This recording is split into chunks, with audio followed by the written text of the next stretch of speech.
Assalamualaikum dan selamat pagi. Berita Pagi Sarawak edisi Rabu 2 Disember bersama saya Nosila Talaha. Kita mulakan dengan perkembangan status COVID-19. Terdapat satu kes positif COVID-19 dikesan di Kuching, Sarawak semalam. Ini menjadikan jumlah keseluruhan kes positif COVID-19 di negeri ini meningkat kepada 1,065 kes. Menurut kenyataan media Jawatan Kuasa Pengurusan Bencana Negeri JPBN Sarawak, kes ini merupakan seorang warga negara tempatan yang juga pelatih di Institut Latihan Kementerian Kesihatan Malaysia. Kes tiba di Sarawak dari Sabah pada 15 September lepas dan juga pernah menjalani saringan RT-PCR COVID-19 pada bulan Jun lepas semasa berada di Tawau Sabah dan didapati negatif. Kes telah menjalani saringan kendiri di sebuah klinik kesihatan kerajaan pada 30 November bagi tujuan membuat perjalanan balik ke Sabah untuk bercuti. Keputusan RT-PCR bagi COVID-19 bagi kes ini telah didapati positif pada semalam. Kes tidak menunjukkan sebarang tanda dan gejala jangkitan COVID-19.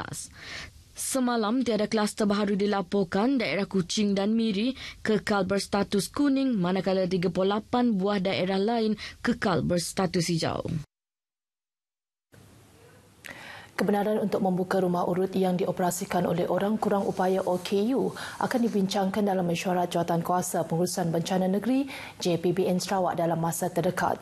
Menteri Kebajikan, Kesejahteraan Komuniti, Wanita Keluarga dan Pembangunan Kanak-Kanak Datuk Seri Fatimah Abdullah memberitahu ia susulan rumah urut yang diusahakan oleh golongan itu dikategorikan sebagai pusat hiburan dan bukannya pusat kesihatan tradisional.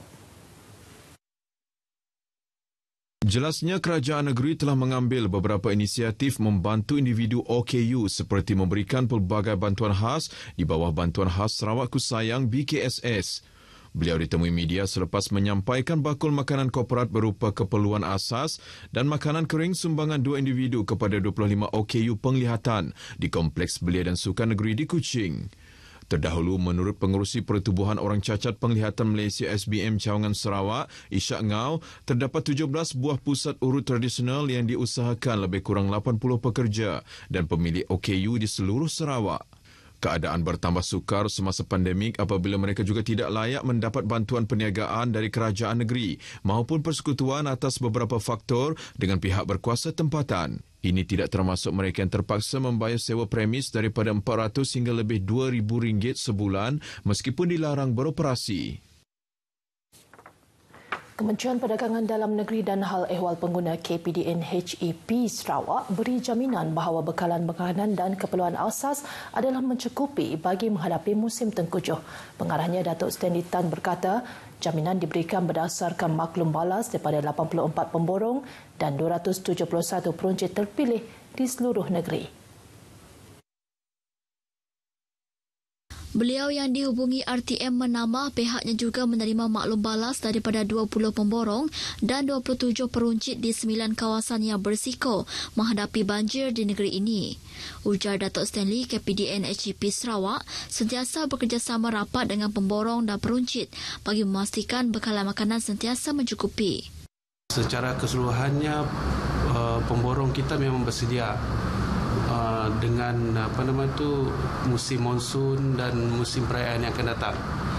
Jadi di pihak kami, apabila kami mendapati bahawa ada bekalan tu kekurangan, jadi kami akan cuba dapatkan maklumat daripada pemborong apa yang menyebabkan bekalan tu kurang dan memastikan bahawa ianya akan sampai pada masa yang ditetapkanlah. Tambah beliau, stok bekalan barangan perlu setakat 30 November lepas antaranya adalah hampir 890,000 metrik tan gula, hampir 9,000 metrik tan minyak masak, hampir 1,000 metrik tan beras, hampir 13,000 biji telur ayam dan lebih 38,000 silinder gas petroleum cecair LPG. Seramai 179 anggota kementerian akan menjalankan operasi pemantauan untuk memastikan bekalan makanan dan barang keperluan asas sentiasa mencukupi dan diperoleh pada harga yang munasabah. Pembukaan Pasar Malam Tanjung Manis bakal beri peluang buat masyarakat setempat mempromosikan produk-produk tempatan. Menteri Muda Perancangan Bandar, Pentadbiran Tanah dan Alam Sekitar Sarawak, berangkap Ahli Dewan Undangan Negeri Adun Kuala Rajang, Datuk Lim Talib Saleh yakin ia sekaligus dapat meningkatkan taraf sosioekonomi penduduk. Datuk Lim Talib Saleh berkata kewujudan pasar malam ini juga adalah sebagai alternatif buat peniaga tempatan mempelbagaikan kaedah jualan mereka selain kaedah jualan secara dalam talian. Justru beliau berharap kewujudan pasar malam ini dapat membantu masyarakat khasnya golongan peniaga meneruskan kelangsungan hidup meskipun berdepan situasi COVID-19. Sekurang-kurangnya kita dapat memberi peluang dan ruang kepada warga Tanjung Manis ini berniaga. Maklumlah dalam keadaan COVID-19 ini kita tidak mahu walaupun kita menghadapi masalah dari segi kesihatan tetapi masalah dari segi ekonomi kita akan terus kita akan pastikan ianya akan terus berjalan supaya kelangsungan hidup warga di kawasan ini akan terus berjalan seperti yang sebelum-sebelum ini. Ujarnya terdapat 34 gerai dibuka di pasar malam itu dan dijangka ditambah bilangannya pada masa akan datang bagi merancakkan lagi suasana dan tarikan buat pengunjung ke kawasan itu. Beliau berkata demikian kepada pihak media semasa merasmikan Pasar Malam Tanjung Manis Sibu baru-baru ini. Sebanyak 30 lot baharu di Pasar Tamu Taman Indah Sibu akan diperuntukkan untuk peniaga Bumiputra manakala 5 lot lagi diberikan kepada peniaga berbangsa Cina. Menurut Pengerusi Majlis Perbandaran Sibu, Clarence Ting, keputusan adalah untuk meningkatkan jumlah peniaga Bumiputra di pasar minggu tersebut. Clarence Ting berkata beliau mahu pasar minggu itu menjadi sebuah pasar yang mempunyai peniaga berbilang kaum dan langkah menambah lot sedia ada ini akan membantu mencapai hasrat tersebut.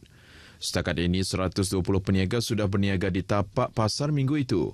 Secara purata, setiap Sabtu lebih 2,000 pengunjung hadir ke pasar itu, manakala pada hari Ahad lebih kurang 1,500 orang berkunjung ke pasar tersebut.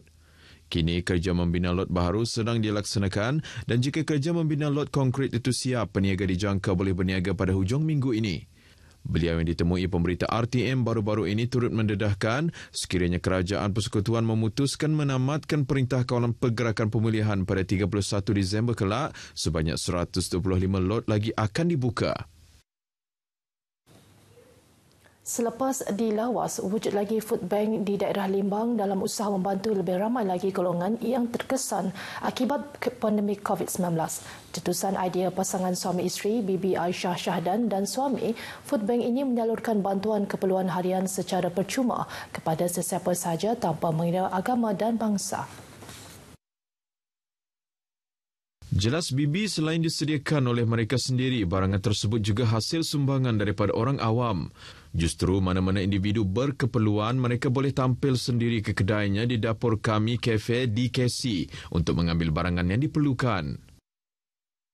Saya dan suami berhasrat untuk membuka food bank ni dari awal bulan 11 hari itu. Jadi alhamdulillah sekarang food bank telah tersedia di DKC lah.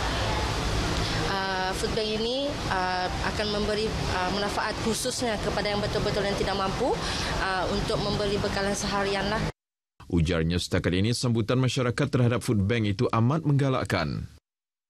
Masa ni kan ada COVID, jadi dapat meringankan belanja lah. Syukurlah dapat ada food bank melalui dari Puan Bibi. Sebuah rumah di Melugu Skim di Sri Aman musnah dalam kebakaran petang semalam apabila hos gas memasak tiba-tiba tercabut ketika salah seorang penghuninya sedang memasak. Menurut Ketua Bomba Zon Sri Aman Betong, Ramalan Marajan, mangsa memaklumkan kejadian berlaku apabila salah seorang daripada mereka sedang memasak nasi dan hos gas tiba-tiba tercabut. Hos gas itu yang tercabut menyebabkan api marak dan merebak dengan cepat serta gagal dikawal penghuni rumah berkenaan. Rumah tersebut didiami 8 orang penghuni, terdiri daripada 7 orang dewasa dan seorang kanak-kanak perempuan. Ketika kejadian, hanya 3 orang penghuni berada di rumah. Pihak BOMA yang menerima panggilan kecemasan pukul 3.21 petang segera ke lokasi kejadian dan mendapati rumah jenis tidak kekal itu telah musnah sepenuhnya.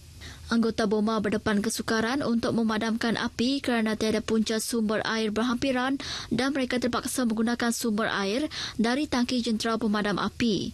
Kejadian tidak melibatkan sebarang kecederaan maupun kemalangan jiwa. Baru-baru ini Jabatan Bomba dan Penyelamat Malaysia JBPM dan Syarikat Petroleum Nasional Berhad Petronas berjaya melaksanakan latihan untuk menguji pelan tindakan kemalangan di Milik Crude Oil Terminal di Lutong. Ketua Bomba dan Penyelamat Zon Mirir Lau Po Kiong dalam kenyataan media berkata, latihan tersebut melibatkan 27 anggota bomba, 39 kaki tangan Mirir Crude Oil Terminal, 4 anggota polis dan 3 anggota polis bantuan Petronas.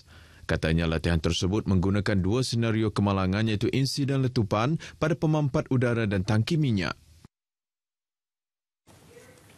Akhir sekali berita sukan, penerima anugerah jurulatih terbaik Malaysia 2011, Irfan Bakti bakal menarjui pasukan Kuching City FC tahun depan.